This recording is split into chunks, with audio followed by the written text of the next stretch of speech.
As her father traded her unmarriageable body to the feared Apache chief, Elisabeth felt her throat tighten when Mahkah's intense gaze assessed every curve with unmistakable hunger. In that moment, the daughter discarded as worthless realized she might be valued as precious in a world she'd been taught to fear. Before we continue, don't forget to subscribe to the channel, like the video, and comment where in the world you're watching from. Let's go. Fort Arbor, Massachusetts Colony, 1755. The needle pricked Elisabeth's finger for the third time that afternoon, drawing a tiny bead of blood that she quickly wiped against the underside of her skirt. Her mother would have scolded her for staining the fabric, but Mother was 6 years in the grave, and Elisabeth had learned to hide her small pains. She returned to her stitching, determined to finish the alteration before her father returned. The settlement council meeting would end soon, and Governor Richard Blackwood never tolerated unfinished tasks. Outside the window of their sturdy timber home, Fort Arbor buzzed with the anxious energy that had plagued the settlement for weeks. The drought had withered crops in the fields, leaving them brown and brittle under the merciless summer sun. Water levels in the wells had dropped dangerously low. Livestock grew thin, ribs pressing visibly against dull hides. And beyond the wooden palisade walls that surrounded their community, tensions with the neighboring Apache tribe grew with each passing day.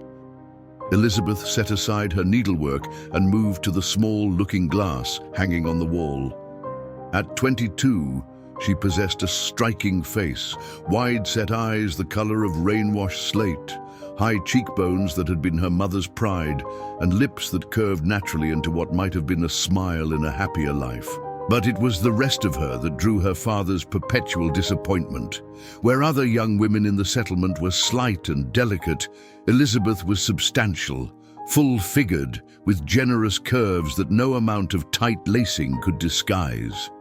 A burden, she whispered to her reflection, echoing her father's frequent assessment, unmarriageable. The front door swung open with a bang that made her jump. Governor Blackwood stood in the doorway, his tall frame casting a long shadow across the wooden floorboards. His face, normally stern with the responsibility of leadership, now bore an expression Elisabeth couldn't quite decipher. A strange mixture of resolution and something that might have been relief. "You're still at your sewing, I see," he said, removing his hat and hanging it on the peg by the door. "No matter, put it away. We must speak." Elisabeth's heart quickened. Her father rarely sought conversation with her, preferring to deliver pronouncements and instructions before retreating to his study with his maps and ledgers. She folded her work carefully, buying precious seconds to compose herself. "The council meeting has ended then?" she asked, keeping her voice even. "Yes." He poured himself a measure of whiskey from the crystal decanter he'd brought from Boston years ago. "We've reached a decision regarding the drought and our situation with the Apache." Elisabeth waited, hands folded in her lap, the perfect image of dutiful daughterhood, save for the racing of her pulse. "Chief Mahkah has agreed to share their water sources with us and to allow hunting in their eastern territories." Her father drained his glass in one swallow. "In exchange, they've asked for tools, medicine, and..." He paused, his eyes finally meeting hers. "A bride." The room seemed to tilt beneath her feet. "A bride?" she repeated, though she already understood with sickening clarity. "Yes, to cement the alliance, to ensure neither side breaks faith." Her father set down his empty glass with deliberate care. "The council has agreed that you will fulfill this role." Elisabeth felt as though the air had been pulled from her lungs. "Because I am expendable," she whispered. Governor Blackwood's face hardened. "Because you are available. Because at your age and with your..." His hand gestured vaguely toward her figure. "Prospects, this represents your best chance for a useful contribution to this settlement." Tears burned behind her eyes, but Elisabeth refused to let them fall. Years of her father's disappointment had taught her to swallow such displays. "When?" she managed. "3 days' time. Chief Mahkah will send an escort." He turned away, already moving toward his study. "Consider it a blessing, Elisabeth. The Apache do not share our standards of beauty.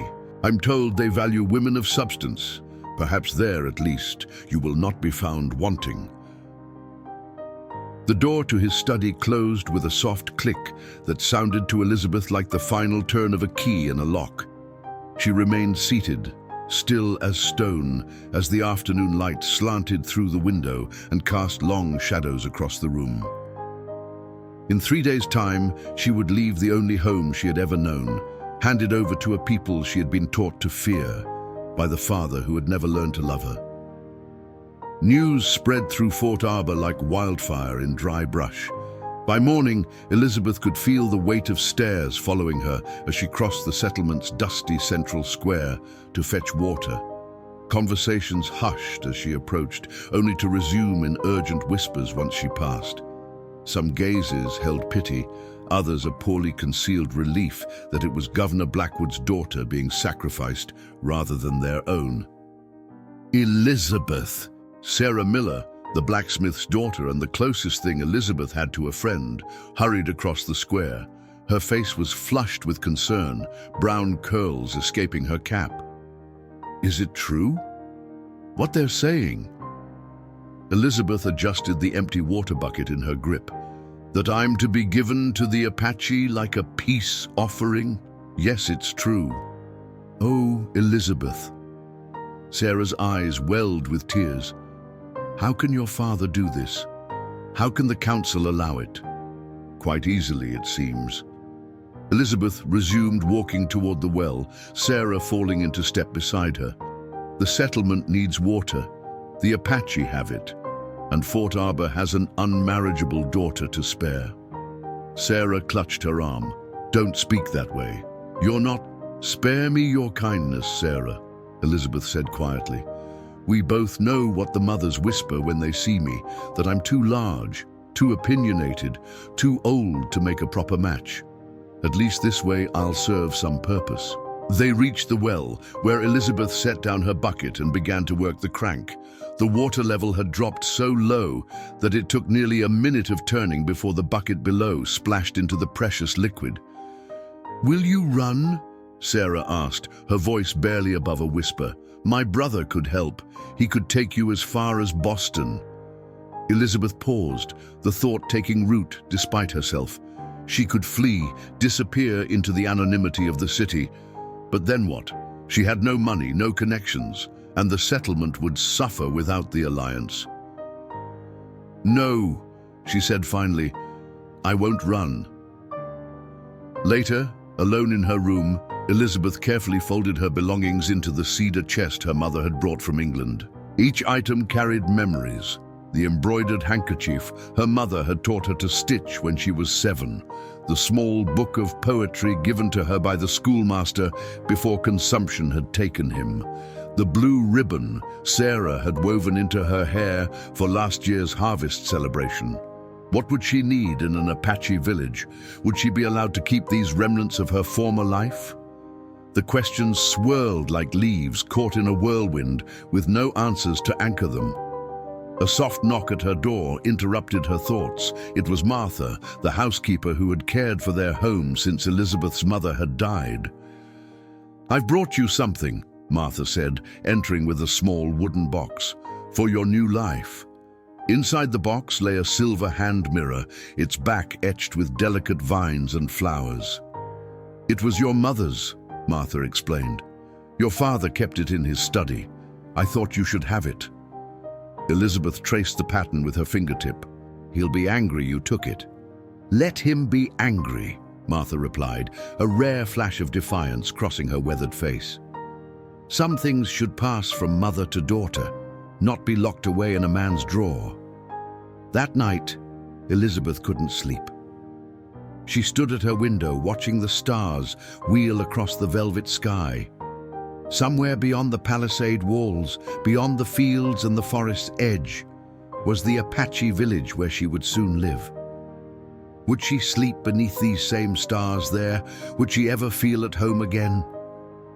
On the morning of the third day, Elisabeth dressed with care in her best gown, a deep blue calico that her mother had once said brought out the color of her eyes.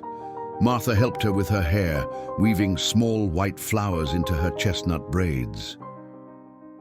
"You look beautiful, child," Martha whispered, her voice thick with emotion. A commotion outside drew them to the window. A small group of Apache riders had appeared at the settlement gates. They sat tall and proud on their horses, their faces impassive as the gates swung open to admit them. At their center rode a man whose presence commanded attention even from a distance. His black hair was longer than the others, adorned with a single eagle feather. His shoulders were broad, his posture straight as an arrow.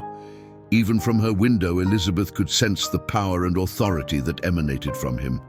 "That must be Chief Mahkah," Martha said, her hand finding Elisabeth's and squeezing tight.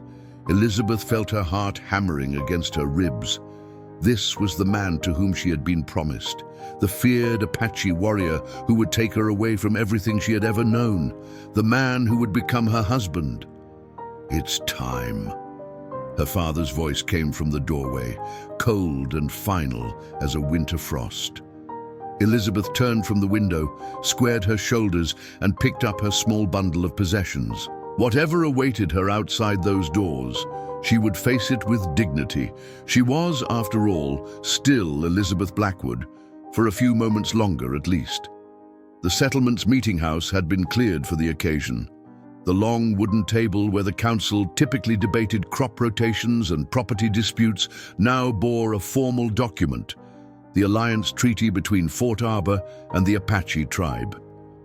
Sunlight streamed through the windows, illuminating dust motes that danced in the air like restless spirits. Elisabeth stood beside her father, acutely aware of every eye in the room. The colonial representatives formed a solemn half-circle on one side, the council members in their Sunday best, looking simultaneously relieved and uncomfortable. On the other side stood the Apache delegation, 5 warriors, their expressions unreadable, their postures proud and dignified, despite being in the heart of the settlers' territory, and at their center, Chief Mahkah. Up close, he was even more imposing than he had appeared from her window. Tall, taller than any of his men, with shoulders broad enough to make the meeting house seem suddenly smaller. His face was a study in contrasts, high cheekbones and a strong jaw softened by eyes that reminded Elisabeth of the amber beads in her mother's old necklace. His hair, black as a midnight sky, was tied back with a leather cord, the single eagle feather a statement of authority that required no translation. Unlike the stories Elisabeth had heard whispered among the settlement's children, there were no war paints on his face, no visible weapons beyond a knife at his belt. He wore buckskin leggings and a vest adorned with intricate beadwork over a chest bare, but for a necklace of carved stones. Every inch of him spoke of power, held in careful check. "Chief Mahkah," Governor Blackwood stepped forward, his voice formal and stiff. "We welcome you to Fort Arbor." The chief inclined his head slightly but said nothing. Instead, a man to his right spoke in English, tinged with an accent that rolled the words like stones in a stream. "Chief Mahkah thanks you for your welcome," the translator said. "He comes in peace to formalize our agreement." Elisabeth's father nodded. "We are prepared to fulfill all terms as discussed." He turned slightly, gesturing toward Elisabeth, "including the arrangement of marriage between your chief and my daughter." The translator conveyed this, and for the first time, Chief Mahkah's eyes moved to Elisabeth. She had expected many things, disappointment perhaps, or the clinical assessment she'd grown accustomed to from potential suitors who found her wanting, maybe even disgust. What she hadn't expected was the intensity of his gaze, the way his eyes widened almost imperceptibly, as if seeing something unexpected and precious. He studied her face with a focus that made her cheeks warm. Then his gaze traveled lower, taking in her figure, not with the dismissive glance she was accustomed to, but with what appeared to be genuine appreciation. When their eyes met again, Elisabeth found she couldn't look away. Something passed between them, wordless but palpable, like the electric charge in the air before a storm.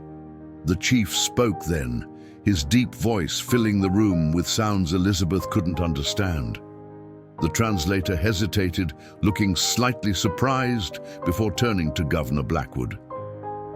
"Chief Mahkah says your daughter has the eyes of a woman who sees beyond horizons.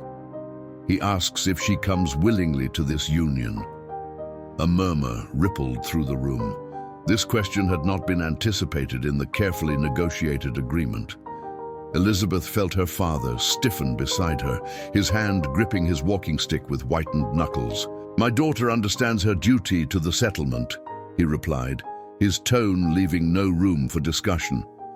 The translator began to relay this, but Chief Mahkah raised his hand, silencing him. To everyone's surprise, he spoke directly to Elisabeth in broken but understandable English. "I ask you," he said, each word carefully formed. "Not him." All eyes turned to Elisabeth.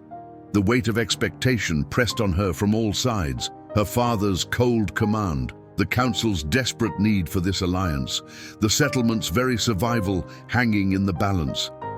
But in that moment, all she could focus on was the man before her, whose gaze held something she had never seen directed at her before: respect. Elisabeth took a small breath. "I understand what is required of me," she said, her voice steadier than she felt. "I will honor the agreement." Chief Mahkah studied her face for a long moment, as if searching for something beneath her words. Whatever he found seemed to satisfy him, for he nodded once, the movement deliberate and solemn. The treaty signing proceeded with formal rigidity. The chief made his mark, followed by Governor Blackwood's elaborate signature. The terms were read aloud: water rights, hunting territories, exchanges of goods, and the marriage that would bind the two communities.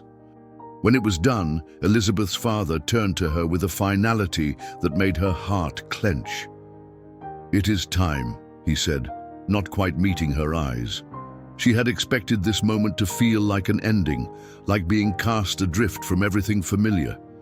Instead, as Chief Mahkah extended his hand toward her, palm up in an unmistakable invitation, she felt something unexpected stir within her, not resignation, but curiosity, not fear, but possibility. Elisabeth placed her hand in his. His palm was calloused, warm, and surprisingly gentle as his fingers closed around hers. The simple contact sent a jolt through her that had nothing to do with apprehension. "Come," Chief Mahkah said, the single word both command and request. With her small bundle of possessions in one hand and her future husband's hand clasping the other, Elisabeth Blackwood walked out of the meeting house, past the gathered onlookers of Fort Arbor, and toward a life she could not yet imagine. The gates of Fort Arbor closed behind them with a finality that squeezed the air from Elisabeth's lungs. She didn't look back, couldn't bear to see if her father watched her departure, or if he had already turned away, relieved to be unburdened at last. Outside the settlement walls, horses waited. Elisabeth stared at the animals with mounting apprehension. Though she had ridden occasionally in her youth, it had been years since she'd been astride a horse. More concerning was the absence of a side saddle. The Apache riders used simple leather saddles that would require her to sit astride, an immodest position for an Englishwoman. Chief Mahkah seemed to sense her hesitation. He spoke to one of his men, who brought forward a dappled grey mare with gentle eyes and a white blaze on its forehead. The chief gestured to the horse. "For you," he said in his accented English. "She carries with care." Elisabeth approached cautiously, stroking the mare's velvet muzzle. The horse nickered softly, pressing against her palm like a house cat seeking affection. Despite everything, Elisabeth found herself smiling. "Thank you," she said. "She's beautiful." Something flickered in Mahkah's amber eyes. Approval, perhaps. He nodded once, then said something to the translator who had followed them from the meeting house. "The chief says her name is Iskade," the man explained. "It means fire in our tongue, for her spirit and the color of sunset in her coat." Mounting proved awkward. Elisabeth was keenly aware of her full figure as Chief Mahkah himself stepped forward to help her. His hands at her waist were strong and sure as he lifted her easily, far more easily than she would have expected, and placed her on the saddle. The momentary pressure of his touch lingered even after he stepped away. The small party set off at a steady pace, Chief Mahkah riding at the front with Elisabeth just behind him. The Apache warriors formed a loose circle around them, alert eyes scanning the forests and plains they traversed. They rode in silence, broken only by birdsong and the rhythmic sound of hooves on earth. As the sun climbed higher, Fort Arbor disappeared behind them, and Elisabeth found herself in landscapes she had never explored, despite living her entire life in the territory. They followed a narrow river that cut through golden grasslands before winding into forests of pine and oak. The drought's effects were visible here too, but less severe than in the settlement's fields. Nature, it seemed, was more resilient than cultivated crops. By midday, the summer heat had become oppressive. Sweat trickled down Elisabeth's back beneath her heavy dress, and she longed for the lighter garments she'd seen on Apache women during rare trading visits to the settlement. As if reading her discomfort, Chief Mahkah called for a halt beside a shaded bend in the river. The warriors dismounted with fluid grace. Elisabeth sat awkwardly, unsure of protocol, until Chief Mahkah approached her horse. Without a word, he reached up, his hands spanning her waist once more as he lifted her down. This time, he set her on her feet more slowly, their bodies close enough that she could smell the leather and pine scent of him, could see the intricate pattern of the beadwork on his vest. "Water," he said, gesturing toward the river. "Rest now."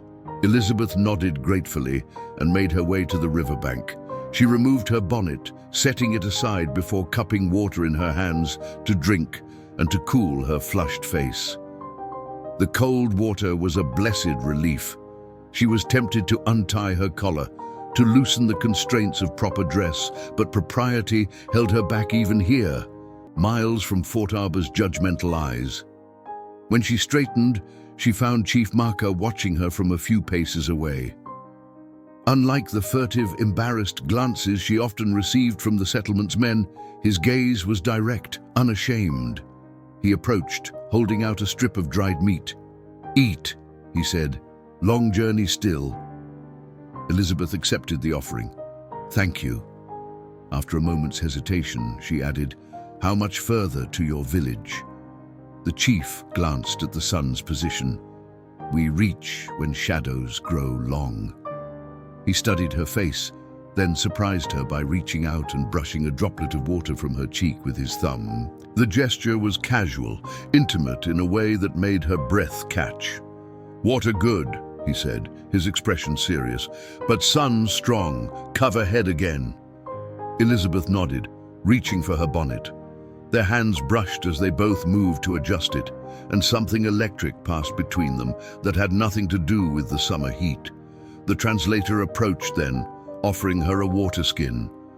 "The chief says you are strong to leave your people," he said quietly. "Many women would weep." Elisabeth looked toward Chief Mahkah, who was now speaking with his warriors. "Perhaps I simply haven't realized what I've lost yet," she replied. The translator's weathered face creased in a smile. "Or perhaps," he said, "you sense what you might gain."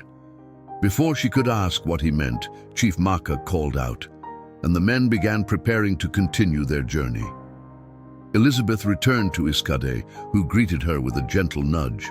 As they resumed their travels, riding ever further from everything familiar, Elisabeth found herself wondering about the village that awaited her, the people who would become her new community, and the man who rode ahead of her, the husband she knew by name but little else.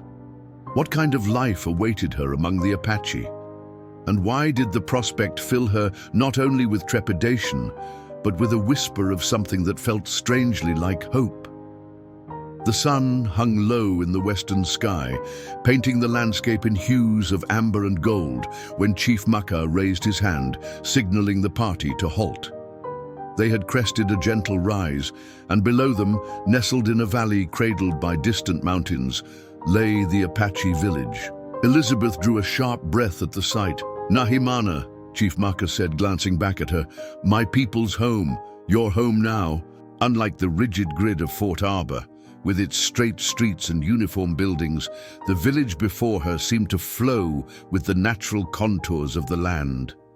Circular dwellings, wickiups, Elisabeth recalled from the stories she'd heard, were arranged in gentle arcs. Smoke from cooking fires rose in thin columns toward the darkening sky, and in the center of the village stood a larger structure that she guessed served as a meeting place. Near the eastern edge, a clear stream caught the fading sunlight, glittering like scattered diamonds. Children played along its banks, their laughter carrying up the hillside. Women moved between the dwellings, carrying baskets and tending to evening tasks. Men returned from hunting parties or sat in circles, working on crafts and weapons. It looked nothing like the savage camp of colonial nightmares. It looked like a community. Chief Mahkah urged his horse forward, and the rest of the party followed. As they descended into the valley, Elisabeth felt her heartbeat quicken. How would these people receive her? Would she always be an outsider, tolerated only because of the alliance her presence represented?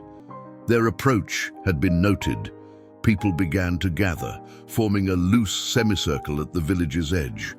Children were ushered behind adults, though many peered around legs with undisguised curiosity. Elisabeth straightened her back, determined to meet her new people with dignity, despite her travel-worn appearance and the anxiety churning in her stomach. When they reached the gathered crowd, Chief Mahkah dismounted in a fluid motion, then moved to help Elisabeth from her horse. As his hands encircled her waist, lifting her down, she heard murmurs ripple through the assembled tribe. She caught glimpses of surprise and assessment on many faces. Chief Mahkah addressed his people in their language, his deep voice carrying easily across the hushed crowd. Though Elisabeth couldn't understand his words, she recognized her name when he spoke it. He placed a hand at the small of her back, guiding her forward. An elderly woman stepped out from the crowd. Her face was mapped with lines that spoke of decades of sun and weather, but her back was straight, her eyes sharp as obsidian. She wore a dress of soft leather adorned with elaborate beadwork and carried herself with undeniable authority. The chief spoke to the woman, who studied Elisabeth intently before nodding once. Then, to Elisabeth's surprise, the woman spoke in halting but clear English. "I am Nituna," she said, "mother of Mahkah. You come far. You must be tired." Elisabeth nodded, relieved at the unexpected bridge of language. "Yes, thank you for your welcome." Nituna's weathered face remained impassive, but her eyes held a glimmer of something, curiosity perhaps, or appraisal. "Come, you will rest, eat. Tomorrow is time enough for learning." With that simple statement, the formal welcome seemed to conclude.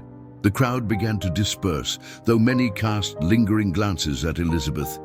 Children, bolder than their parents, darted close to stare at her dress, her hair, her pale skin, before being called away. Nituna led them toward a wickiup near the center of the village. It was larger than many of the others, its entrance facing east toward the rising sun.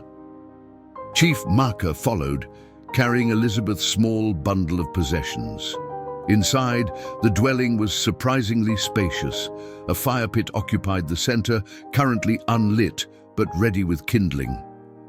Furs and woven mats covered the packed earth floor, and various items hung from the structure's framework, bundles of herbs, tools, and ornaments Elisabeth couldn't identify. The dwelling smelled of leather, sweet grass, and pine. "You stay here," Nituna said, gesturing around the space. "Mahkah's home." The implications struck Elisabeth suddenly. This was her wedding day, and this was to be her marriage bed. Heat rose to her cheeks as she glanced toward Chief Mahkah, who had set her bundle down and now stood watching her reaction. Nituna noticed her discomfort and made a sound that might have been a chuckle. She spoke to her son in their language. He replied, his tone respectful but firm. The older woman nodded, then turned back to Elisabeth. "You rest first. I bring food. Mahkah must speak with counsel." She gestured to a corner where furs had been arranged into what was clearly a sleeping area. "Water there," she added, pointing to a clay container, "for washing." With that, Nituna departed, leaving Elisabeth alone in the dwelling that was to be her new home. The realization of her situation washed over her in a dizzying wave. Here she was, far from everything she had ever known, among people whose language and customs were foreign to her, about to begin life as the wife of a man she had met only hours ago. She sank onto a woven mat, struggling to steady her breathing. But as the initial shock ebbed, she realized something surprising. For the first time in years, she felt the absence of a familiar weight. Her father's disapproval, the settlement's judgment, the constant awareness of being a disappointment. Here, no one knew what she was supposed to be. Here, perhaps, she could simply be. Elisabeth moved to the water container and used her handkerchief to wash the dust of travel from her face and hands.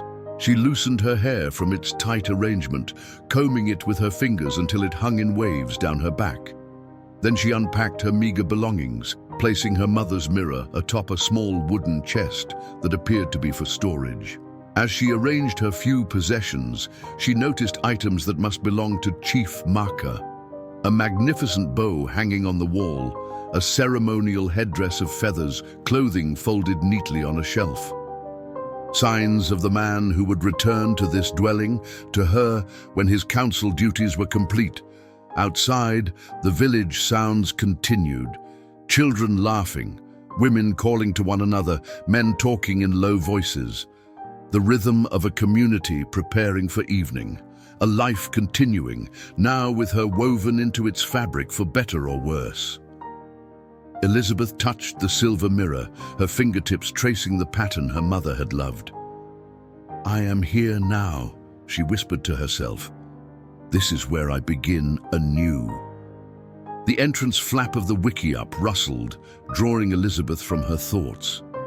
Nituna entered, carrying a wooden tray laden with food. The aroma of unfamiliar spices filled the dwelling, making Elisabeth's stomach rumble in unexpected hunger. "You eat," Nituna said, placing the tray on a low table fashioned from a tree stump. "Need strength." Elisabeth approached cautiously, surveying the offerings.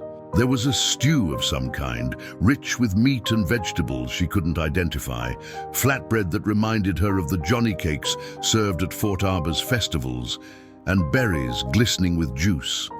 A clay cup held what appeared to be water flavored with herbs. "Thank you," Elisabeth said, settling cross-legged beside the table in imitation of how she'd seen some of the Apache women sitting earlier.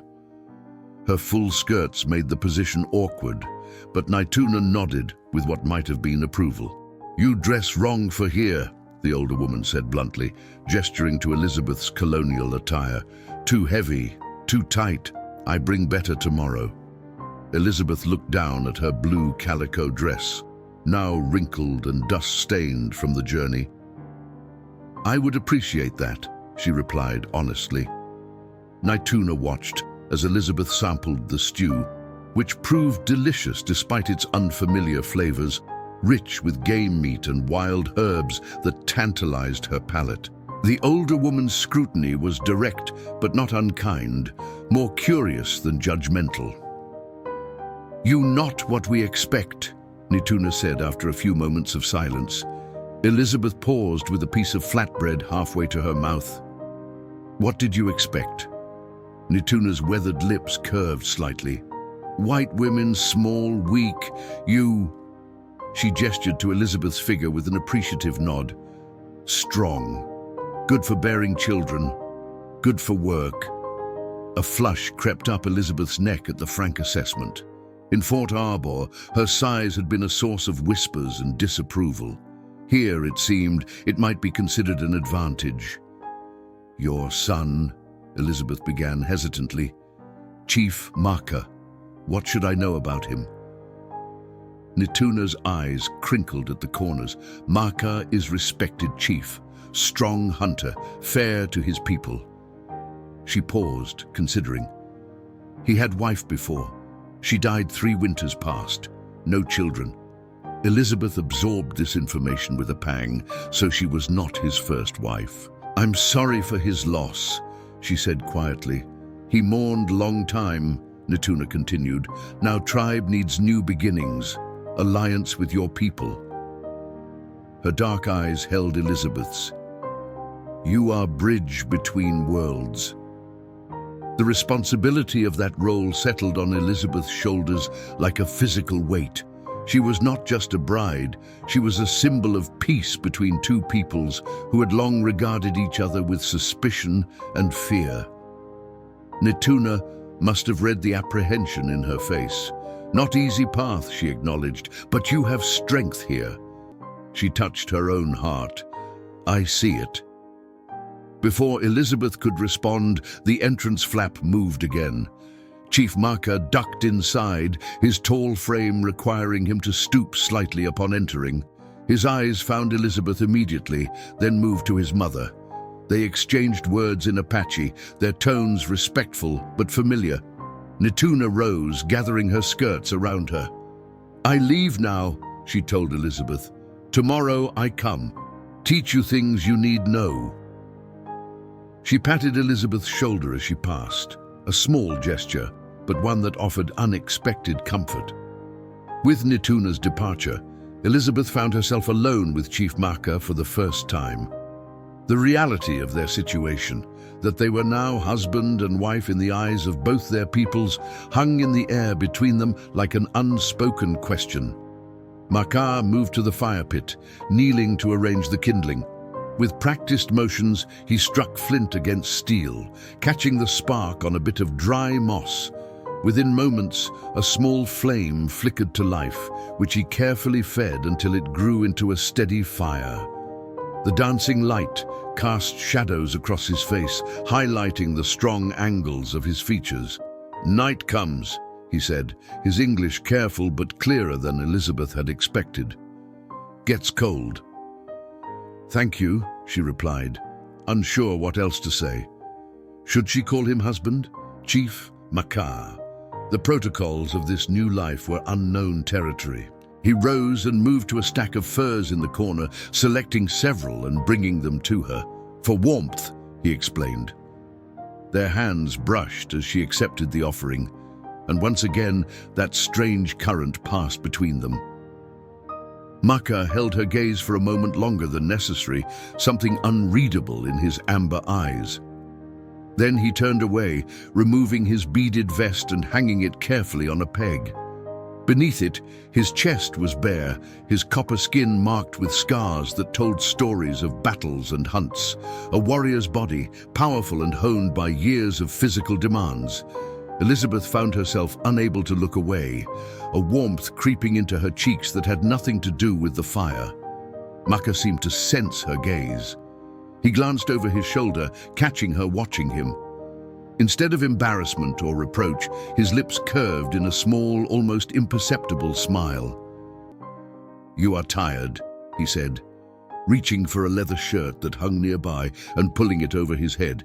"Journey long." Elisabeth nodded, suddenly aware of the bone-deep weariness that had settled into her body. But with that awareness came anxiety. This was their wedding night. In Fort Arbor, certain expectations would accompany such an occasion. Mahkah approached, stopping a respectful distance from where she sat. "You sleep there," he said, gesturing to the sleeping area with its soft furs and woven blankets. "I sleep here." He indicated a space near the fire. Relief and confusion mingled in Elisabeth's chest.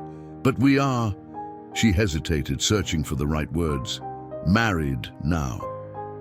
Understanding flickered in his eyes. "Yes," he agreed. But trust comes before joining. You not ready. He touched his chest. I wait. The simple dignity of his statement left Elisabeth momentarily speechless. This man, portrayed in colonial stories as a savage, was offering her consideration that many English husbands would not extend to their wives. Thank you, she said softly. Mahkah nodded once, then moved to prepare his own sleeping place. Elisabeth retreated to the area he had indicated for her, turning her back to change into her nightdress behind the modest screen of a hanging hide. The soft buckskin against which she laid her colonial garments was a tangible reminder of the world she had entered, one with its own textures, scents, and customs. As she settled beneath the furs, warmed by the fire and wrapped in the surprising comfort of Mahkah's dwelling, Elisabeth found her mind returning to the moment he had first looked at her in Fort Arbor's meeting house. There had been no disappointment in his eyes, no dismay at her figure. Instead, there had been that flash of, appreciation, recognition. Whatever it was, it had made her feel seen in a way she hadn't experienced before. Not as a burden or a disappointment, but as a woman of value. The fire crackled softly, casting its warm glow across the wickiup. On the other side of the dwelling, she could hear Mahkah's steady breathing. Elisabeth closed her eyes, exhaustion finally overwhelming the tumult of her thoughts. Her last conscious realization before sleep claimed her was that for the first time in years, she had gone an entire day without being made to feel that her body was wrong or lacking. Instead, in this place so far from everything she had known, she had been treated with a respect she had almost forgotten she deserved. Elisabeth woke to unfamiliar sounds, bird song she didn't recognize, distant voices speaking in Apache, the soft rustling of wind through the wickiup's covering. For a disorienting moment, she couldn't remember where she was. Then memory flooded back. The treaty, the journey, Chief Mahkah, her new home. Sunlight filtered through the smoke hole above, illuminating the dwelling's interior. Mahkah was gone, his sleeping furs neatly arranged. Elisabeth sat up, running fingers through her tangled hair as she oriented herself to this first morning in her new life. A shadow fell across the entrance before Nituna ducked inside, carrying a bundle of soft leather. Her sharp eyes assessed Elisabeth quickly. "You sleep well?" she asked, setting the bundle down. "Yes, thank you," Elisabeth replied, though in truth her dreams had been chaotic, fragments of Fort Arbor interwoven with unfamiliar landscapes and faces. "Good. Now you dress like a Apache woman."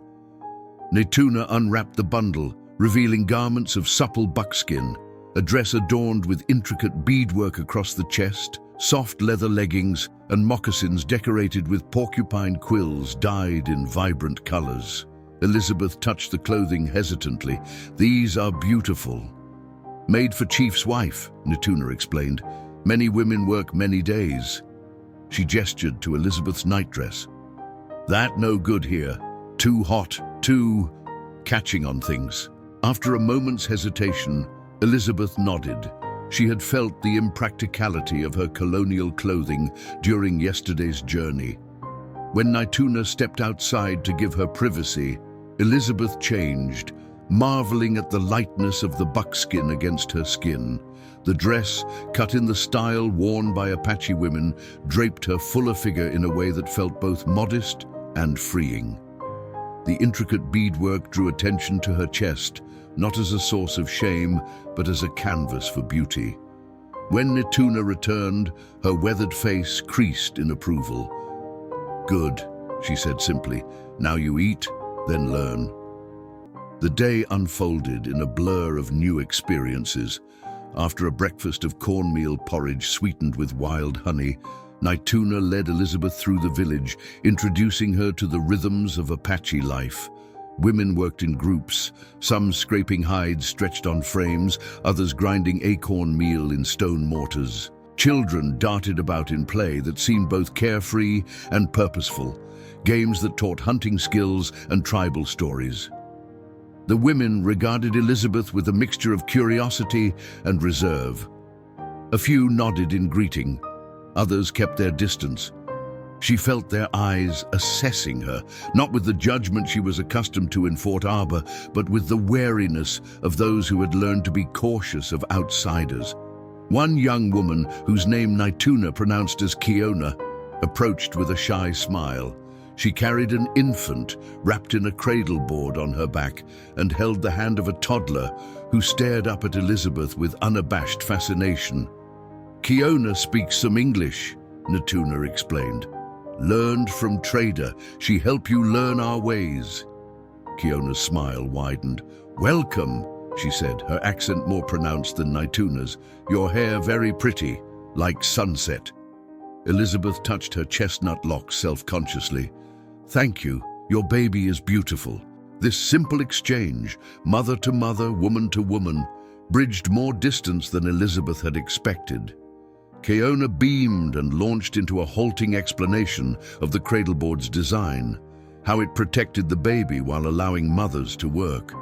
By midday, Elisabeth's head swam with new information: how to identify edible plants, the proper way to scrape a hide, the process of tanning leather with the animal's brains, a detail that had made her stomach turn until she saw the beautiful results. Her hands were clumsy compared to the skilled movements of the Apache women, but no one mocked her attempts. As the sun reached its zenith, a commotion near the village center drew their attention. A hunting party had returned, and at its head rode Chief Mahkah. Even from a distance, Elisabeth could see the pride in his bearing, the natural authority that seemed to emanate from him like heat from a fire. The hunters carried several deer and what appeared to be a young elk. The entire village gathered to celebrate the successful hunt, women coming forward to begin the process of butchering, while children danced excitedly around the returning warriors. Elisabeth watched, mesmerized by the efficiency with which the community worked together. Nothing was wasted. Meat would be dried or cooked, hides prepared for clothing and shelter, sinews collected for bowstrings, bones fashioned into tools and ornaments. Across the busy scene, Mahkah's eyes found hers. Even amid the celebration, his gaze locked onto Elisabeth as if drawn by an invisible tether. He took in her Apache clothing, the way she stood beside his mother and Kiona, and something like approval warmed his expression. He spoke briefly to his hunters, then made his way toward her, moving with the fluid grace she had noticed yesterday. As he approached, conversations hushed, eyes darting between the chief and his new wife. "You look well," he said when he reached her, his English careful but his meaning clear. "Clothes suit you." "Thank you," Elisabeth replied, acutely aware of the attention surrounding them. "The women have been kind in teaching me." Mahkah nodded, his eyes never leaving her face. "You learn fast. Good." He hesitated, then added, "I bring gift." From a pouch at his belt, he withdrew something small that glinted in the sunlight, a bracelet of silver and turquoise, crafted with remarkable skill. "For strength," he explained, holding it out to her. "And new beginnings."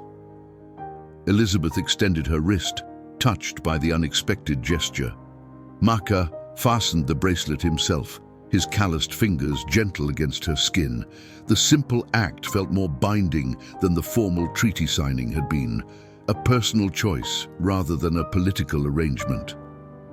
"Thank you," she said softly. "It's beautiful." A shout from the hunting party drew Mahkah's attention. With a nod to Elisabeth and his mother, he returned to his duties, but not before his hand brushed against Elisabeth's arm. A touch so brief it might have been accidental, yet it left warmth blooming beneath her skin. "My son chooses well," Naituna said cryptically, watching Elisabeth's face. "He sees with heart, not just eyes." As Elisabeth turned the bracelet on her wrist, feeling its weight and admiring its craftsmanship, She wondered what else Mahkah saw when he looked at her, and why his gaze made her feel more valued than she had in all her years at Fort Arbor. Days melted into weeks as summer's heat blazed across the valley. Elisabeth's hands, once soft from indoor colonial life, grew calloused from work. Her skin darkened under the relentless sun, freckles appearing across her nose and shoulders like constellations. The stiffness of her movements gave way to a new fluidity as her body adapted to the rhythms of Apache life. Each morning, she rose with the women of the village to collect water, grind corn, and prepare the day's meals. Under Kiona's patient guidance, her Apache vocabulary grew. Simple words and phrases at first, then more complex expressions. The language was musical but challenging, its tones and cadences so different from English that Elisabeth often found herself dreaming in a mixture of both. Her relationship with Chief Mahkah developed in quiet moments between his duties and hers. They shared the wiki-up, but still slept apart, though sometimes Elisabeth would wake to find him watching her with an intensity that made her breath catch.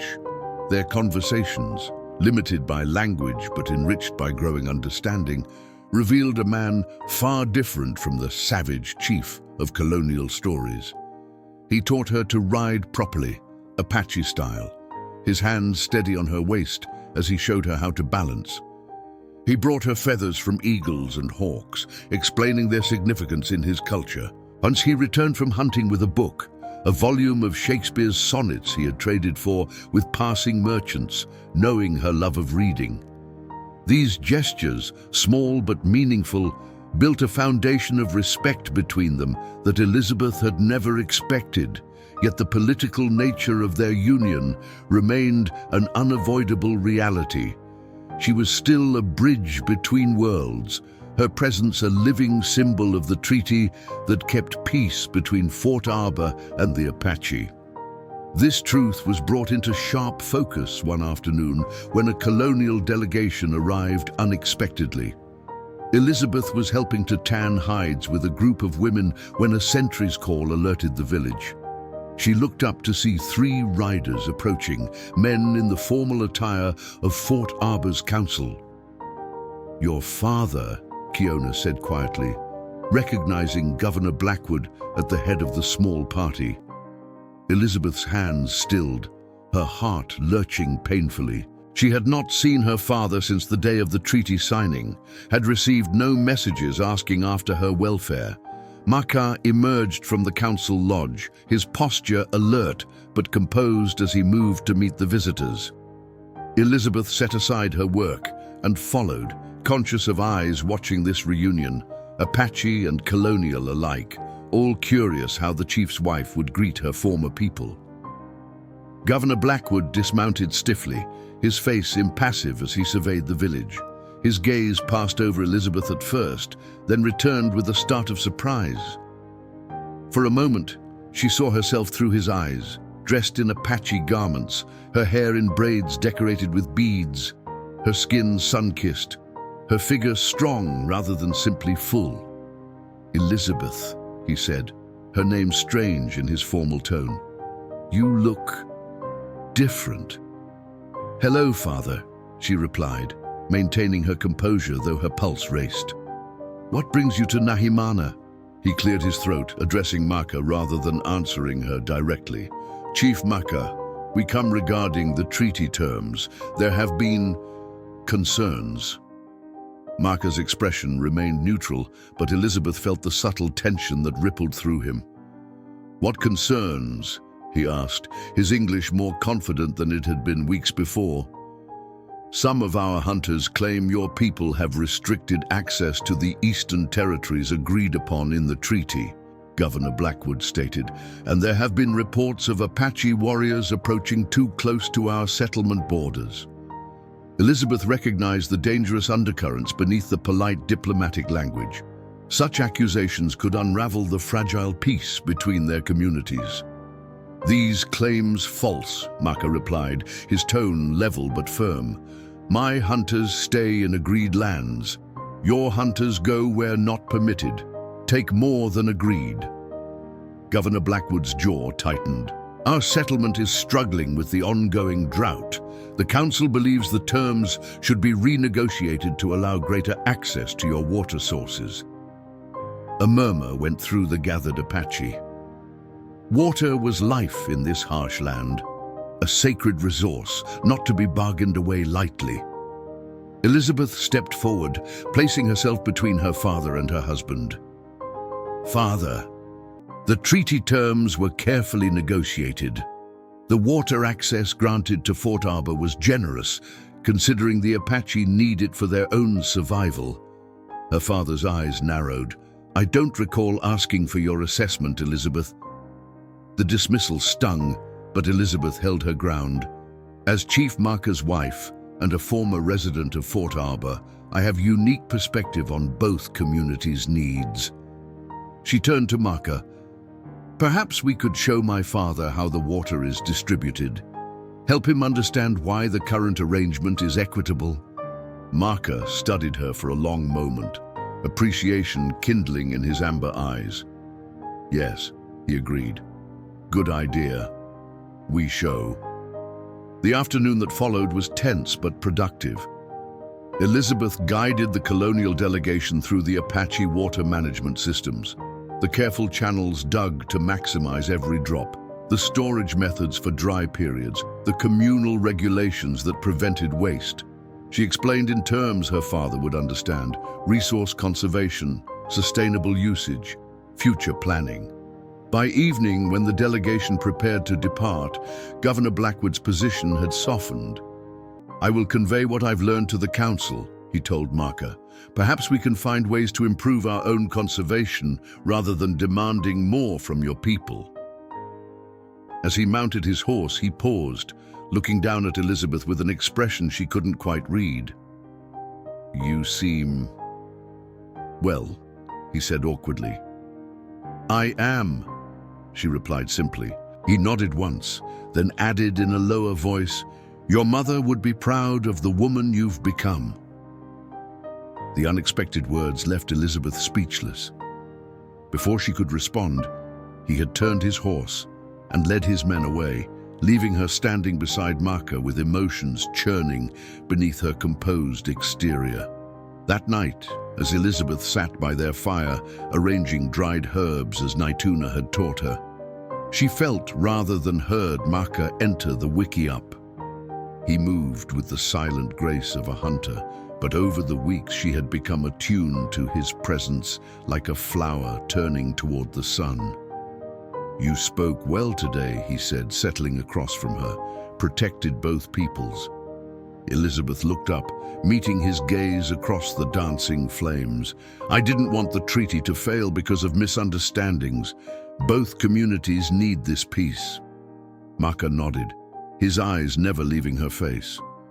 You understand both worlds now, beginning to. I'm trying, she admitted, though I still have much to learn about your ways. A smile tugged at the corner of his mouth. You learn quick, strong mind. He reached into a pouch at his belt and withdrew something, holding it out to her. For you. It was a necklace of polished stones and silver beads, strung on a leather cord. Each stone was unique, turquoise, jasper, obsidian, their surfaces smooth against her fingertips as she accepted the gift. In my people's way, Mahkah explained, his voice deepening. Husband gives wife gifts at each moon until she ready to truly be wife, not just in name. The implication sent warmth spreading through Elisabeth's chest and into her cheeks. They had been married in ceremony, but not in body, his patience a gift she had never expected from a husband. It's beautiful, she said softly. Would you help me put it on? Mahkah moved around the fire to kneel behind her. His fingers brushed the nape of her neck as he fastened the necklace, sending shivers down her spine that had nothing to do with the evening's cooling air. When he finished, his hands rested lightly on her shoulders, neither demanding nor retreating. Elisabeth turned to face him, their faces close enough that she could see flecks of gold in his amber eyes, could feel his breath warm against her cheek. Thank you, she whispered, "not just for the necklace, but for your patience, for seeing me as more than just—" She hesitated, searching for the words. "More than treaty wife," Mahkah finished for her. "More than white woman in Apache village."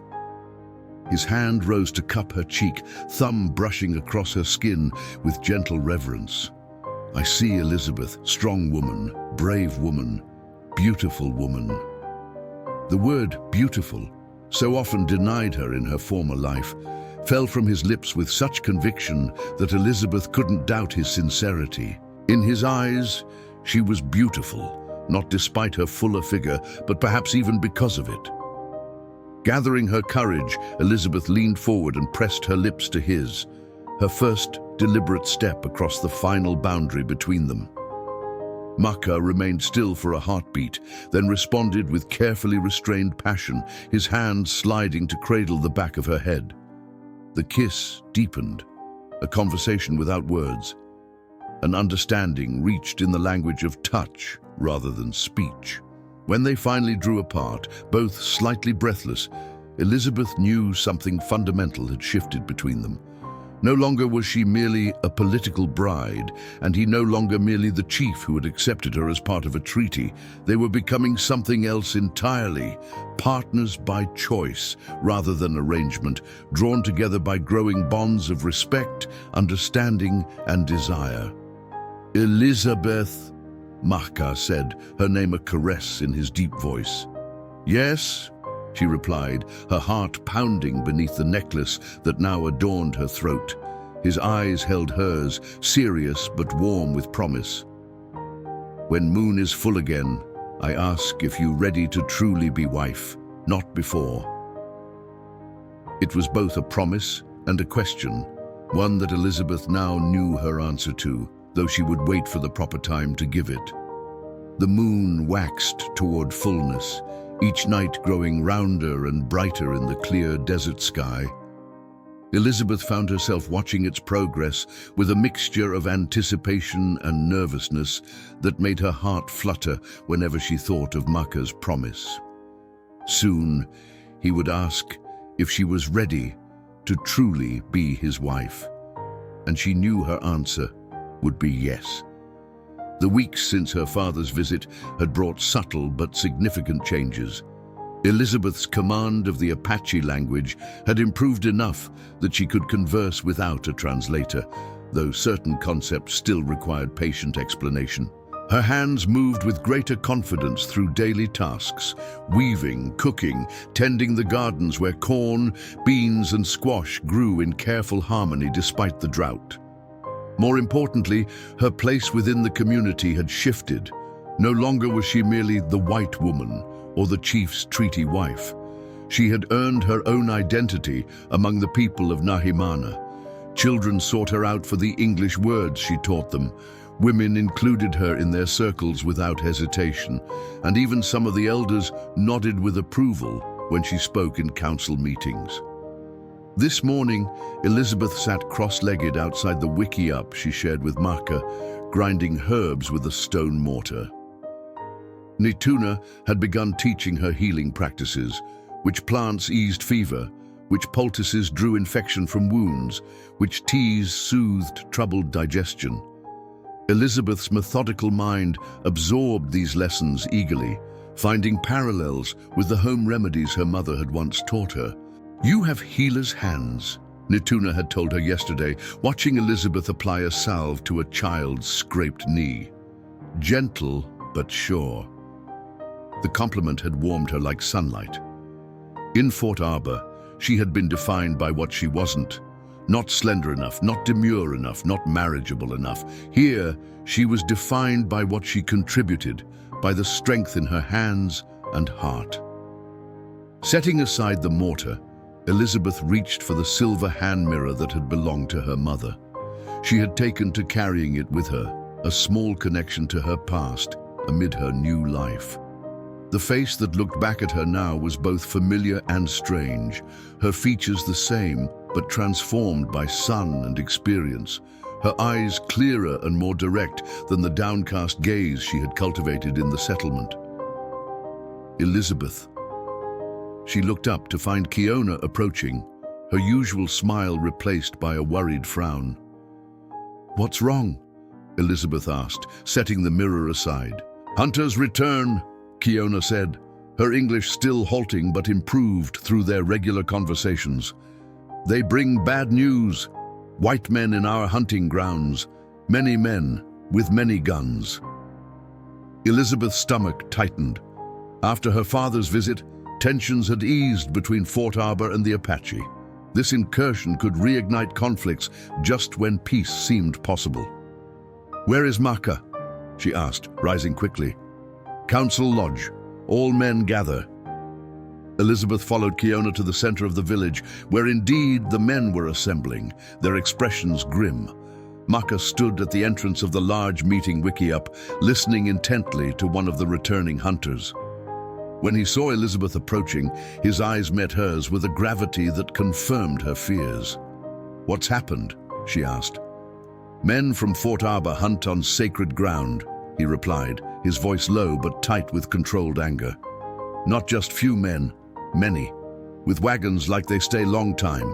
They kill many elk, more than needed. Waste."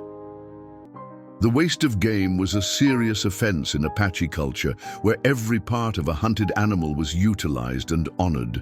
But there was more to his concern than that. "The sacred ground," Elisabeth said. "Is it the place with the pool beneath the red cliffs, where the healing waters emerge from the earth?" Mahkah nodded, surprise flickering across his face. "Yes, how you know?" "Nituna spoke of it. She said it's where your people go for healing rituals and vision quests, that the waters have special properties, especially during drought. Yes, very sacred, very important now when water's scarce." Elisabeth understood the gravity of the situation. The colonial hunters hadn't just violated the treaty boundaries, they had intruded on a site of deep spiritual significance, and during a time when water was the most precious resource in the territory. "Let me go with your warriors," she said, the words coming before she'd fully considered them. "I can speak to the hunters. Perhaps they don't understand what they've done." Mahkah's expression darkened. "Too dangerous. These men have many guns. They not listen to woman, even white woman." "Then I'll go with you," Elisabeth insisted. "If there's to be a confrontation, having someone who understands both sides might prevent bloodshed." The men around them murmured in Apache, some clearly opposed to her involvement, others thoughtful. Mahkah studied her face, weighing her determination against his desire to protect her. Finally, he gave a single sharp nod. "You come, but stay behind warriors. If danger comes, you go back immediately." Within the hour, a party of 20 Apache warriors rode from the village, with Elisabeth among them on Iskade's back. She wore her Apache dress, but had pinned her hair in a colonial style that would be recognizable to the Fort Arbor men. Around her neck hung Mahkah's necklace. On her wrist gleamed his bracelet, tangible reminders of where her loyalties now lay, despite her birth. They rode hard through the afternoon, following a stream that wound through increasingly rugged terrain. As they approached the sacred grounds, Mahkah signaled for silence, and the party advanced with the stealth that made Apache warriors legendary among colonial settlers. From a ridge overlooking a red stone canyon, they spotted the colonial camp. Elisabeth counted 12 men, their wagons forming a rough circle around a substantial fire. Nearby, the carcasses of at least 8 elk lay partially butchered, much of the meat left to spoil in the sun. Beer bottles glinted around the campsite, and raucous laughter echoed up from the canyon. Worst of all, the men had set up their camp right beside the sacred pool, a spring-fed basin of startlingly blue water nestled among red rocks. Some of the hunters were washing blood from their hands in the sacred waters, while others had filled drinking barrels from its depths. Mahkah's expression hardened at the sight, and around him the warriors tensed, hands moving to weapons. "Wait," Elisabeth said softly. "Let me try to speak with them first." Mahkah hesitated, then nodded. "I come with you, and 5 warriors. Others wait here, ready if needed." They descended into the canyon, approaching openly rather than with stealth now. Elisabeth rode slightly ahead, hoping her obviously European features would prevent the hunters from firing immediately. As they neared the camp, one of the men spotted them and shouted an alarm. The colonial hunters scrambled for their rifles, forming a defensive line with remarkable speed. "Hold your fire!" Elisabeth called out, reining in Iskade several yards from the men. "I've come to speak with you on behalf of the Apache people whose territory you've entered." The hunter's expressions registered shock at hearing a white woman's cultured voice coming from someone dressed in Apache garments. "Who the devil are you?" demanded one man, a burly fellow with a beard streaked with grey. Elisabeth recognized him as Michael Thornton, the owner of Fort Arbor's general store. "Elisabeth Blackwood," she replied, deliberately using her maiden name, "daughter of Governor Blackwood and wife of Chief Mahkah." Murmurs ran through the hunting party. Behind her, Elisabeth sensed Mahkah moving closer, a protective presence at her back. "Governor's daughter?" another man said incredulously. "The one given to the savages in that treaty deal?" Elisabeth kept her voice level despite the insult. "I'm here because you violated the treaty terms. You're hunting well beyond the permitted territories, and you've made camp on sacred Apache grounds." "Sacred ground, is it?" Thornton scoffed. "Looks like good hunting land to me, and we need the meat. Fort Arbor's struggling with this drought. The council sent us to bring back whatever we could find." "The council agreed to specific hunting areas," Elisabeth countered. "This isn't one of them. And this pool," she gestured to the spring, "has deep religious significance to the Apache. Your presence here is a serious offense." "We don't answer to Indian superstitions," a younger hunter called out, his rifle still trained on their party, "or to white women who've gone native." Mahkah stepped his horse forward, his voice cutting through the tension like a knife. "You dishonor treaty. Dishonor your own leader's word. You leave now, or face consequences." "Is that a threat, Chief?" Thornton demanded, his finger moving dangerously close to his rifle's trigger. "It's a fact," Elisabeth interjected, before Mahkah could respond. "You're outnumbered, Mr. Thornton. There are more warriors on that ridge than you have bullets, but no one needs to die today." She softened her tone. "I understand Fort Arbor's need for food. The drought has been hard on everyone, but desecrating this place won't help anyone." Her words seemed to penetrate at least some of the hunters' hostility. Uncertain glances passed between them as they registered the warriors on the ridge. "What do you propose, then?" Thornton asked, his belligerence tempered by pragmatism. "Take the meat you've already prepared and leave the rest as an offering to honor the spirits of the animals in this place," Elisabeth suggested. "Return to the designated hunting grounds where the Apache have agreed you may hunt, and never return to this canyon." Thornton spat on the ground. "And why should we listen to you? You're no longer one of us. You're just the chief's—" "Enough!" Mahkah's voice cut across whatever crude remark Thornton had been about to make. "Elisabeth speaks with wisdom. You take prepared meat. Leave rest. Go now, and there is peace. Stay, and there is not." The simplicity of the choice hung in the air between them. After a tense moment, Thornton lowered his rifle slightly. "Fine," he muttered. "We'll take what we've got and go, but the council will hear about this." "Yes," Elisabeth agreed. "They should. They should hear how you violated a treaty and nearly started a war over it." Under the watchful eyes of the Apache warriors, the colonial hunters packed their wagons with the meat they had already prepared. As they worked, Elisabeth dismounted and walked to the sacred pool. Its blue waters had been muddied by the hunters' intrusion, its banks trampled.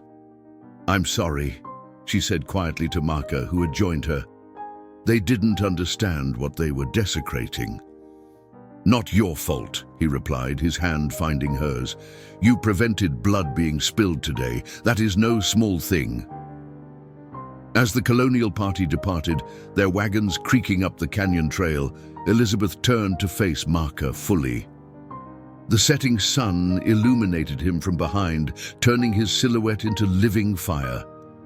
"When I spoke to them," she said softly, "I realized something. I called myself a Blackwood, but I don't feel like one anymore. I'm not sure what I am now.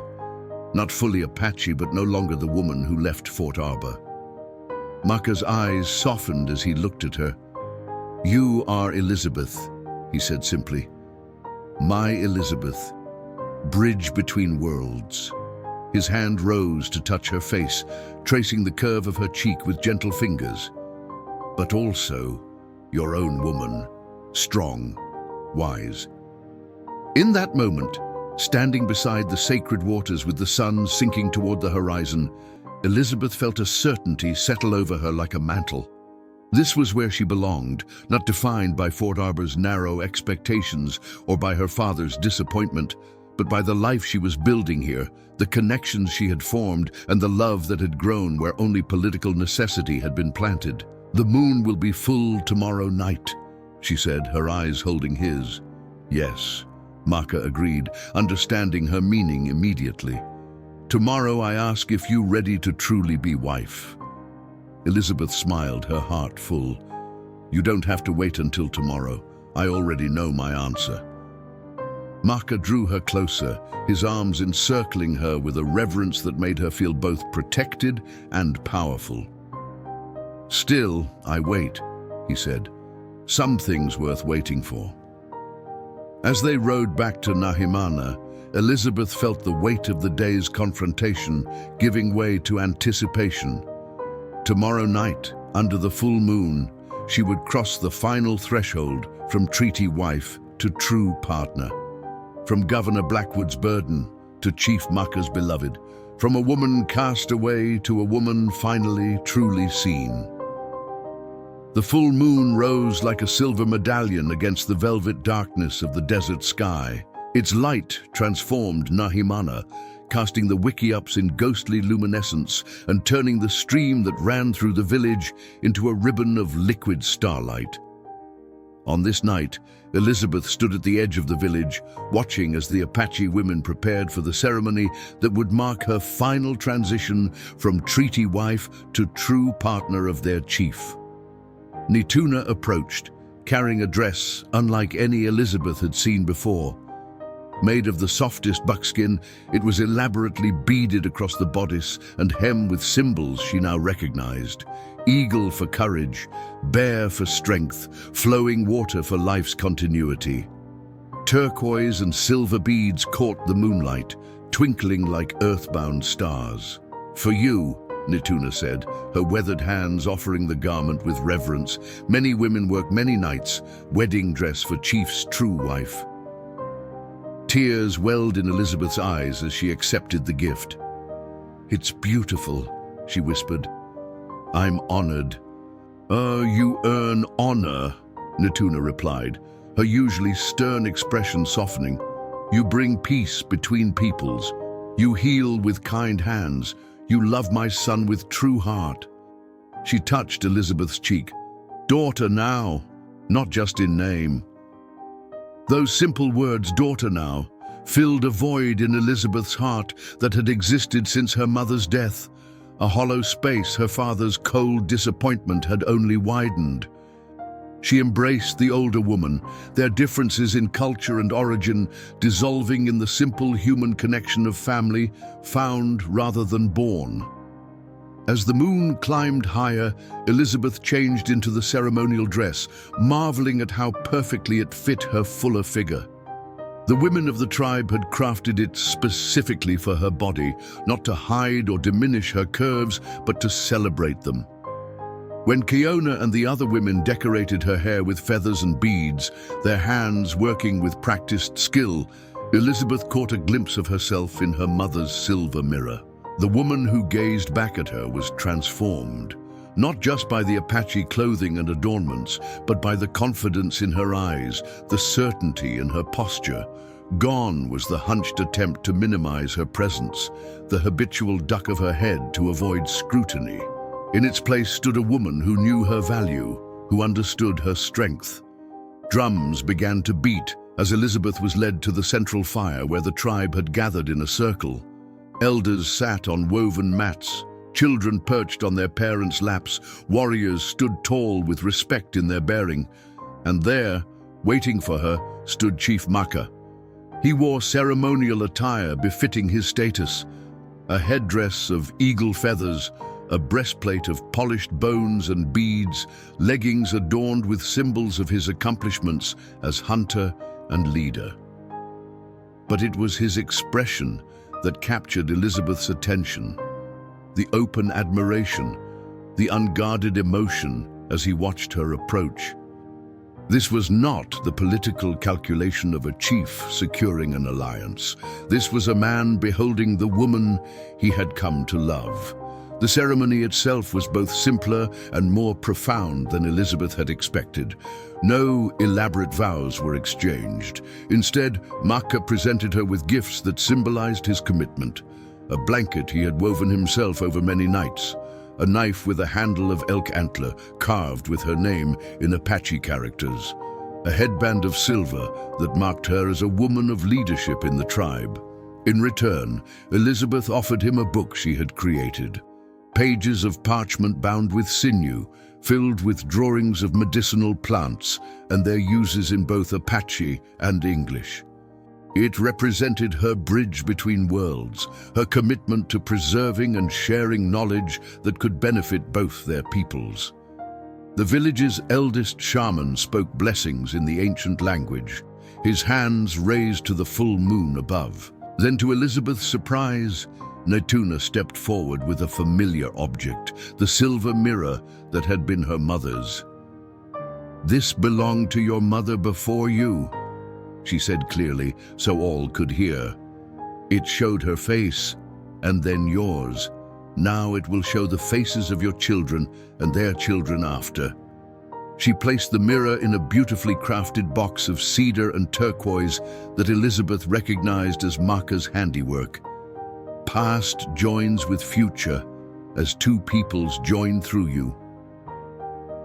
As the ceremonial fire burned down to embers, the tribe gradually dispersed, leaving Elisabeth and Mahkah alone beneath the moon's watchful gaze. He took her hand, his fingers intertwining with hers, in a gesture both protective and seeking. "You ready now?" he asked, his voice low and warm. "Yes," Elisabeth answered without hesitation. "I've been ready since the moment you looked at me and truly saw me." Later, in the privacy of their wickiup lit only by the silver light filtering through the smoke hole above, Mahkah's hands traced the contours of her body with reverence. Where once she had felt shame for her fuller figure, she now felt only the wonder of being cherished for exactly who she was. "Beautiful," he whispered against her skin. "Strong. Mine." "Yours," she agreed, her heart overflowing as they came together as husband and wife at last. In the years that followed, Elisabeth would stand many times between the Apache and the colonists, using her unique position to foster understanding where fear had reigned. Children would be born, strong sons and daughters with their father's amber eyes and their mother's determined spirit. The treaty her marriage had sealed would endure, not just because of political necessity, but because of the genuine bonds formed between communities.